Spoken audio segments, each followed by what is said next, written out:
Good day, beautiful people. Welcome back to POVPolitics, your go-to source for unfiltered political news coverage. You're hanging with your host, Shay, and today we're breaking down President Trump's latest executive order, aimed to transform how America prepares its workers for the future. Issued on April 23, 2025, the order is titled Preparing America for High-Paying Skilled Trade Jobs of the Future. In short, the focus is shifting away from pushing everyone towards a 4-year degree and instead rebuilding American jobs by skilled workforce within the plumbing, electrical, welders, machinists, and repair techs. This sounds good on paper, but let's dig a little deeper. Now, within 90 days, the Department of Labor, Commerce, and Education must review every federal workforce program and answer 3 key questions. Is it working? Is it training for jobs that actually exist? Does it create real earnings and career opportunities? They also need to find ways to upskill workers for industries using artificial intelligence and to promote alternatives instead of relying solely on 4-year college degrees. The pros and the cons.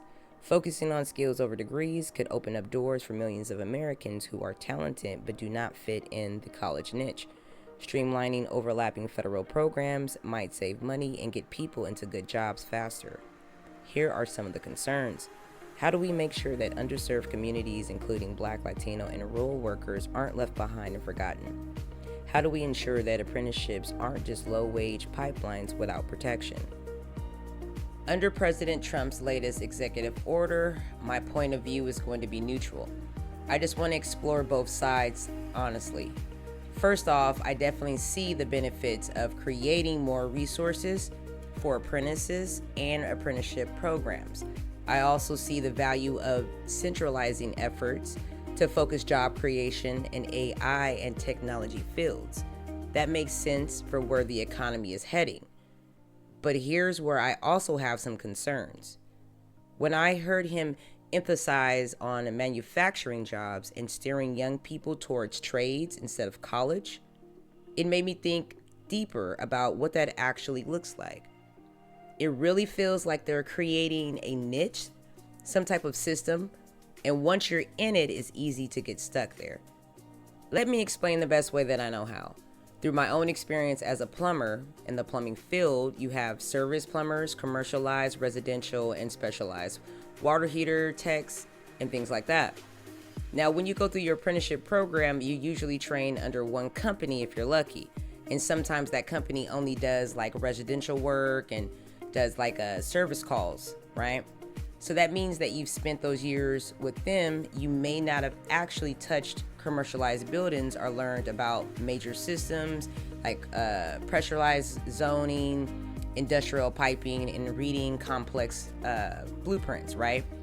So it seems a little dangerous here because young workers might get trained into a specific skill set that fits the immediate need of the company right now, but leaves them in a box later. And those jobs fade away when the economy shifts, like automation and industry changes. What happens next? Honestly, this reminds me of what happened with the baby boomer generation.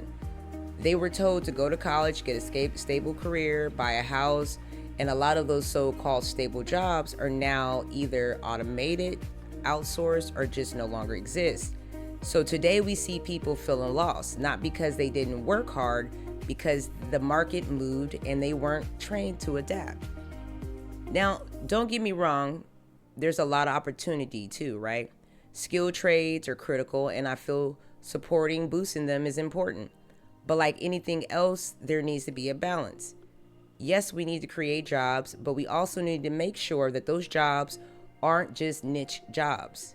Low wage, no benefit gigs that leave people stuck with no growth of a pathway. We'll be watching closely to make sure that the result matches the promise, because as a union member, this is very important for me. At the end of the day, Americans desperately need skilled workers, and workers deserve systems that invest in their potential and not waste it. Opportunities and accountability must go hand in hand. Thank you for spending time with me today. It's Shay from POVPolitics. Remember to love instead of hate and get your facts straight.